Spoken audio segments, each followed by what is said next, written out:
কোনোভাবে হোক এ পথ থেকে ফিরে আসার।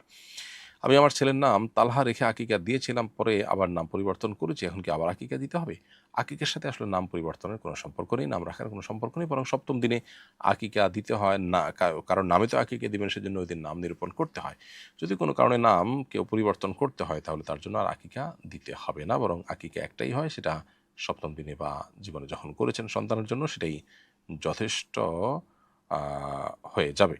আকিকার নবায়ন এর কোনো বিধান শরীয়তে নেই, বিধায় আপনি সন্তানের নাম পরিবর্তন করলেও আকিকা নবায়ন করতে হবে না, এবং নবায়ন কথাটা শরীয়সম্মত না।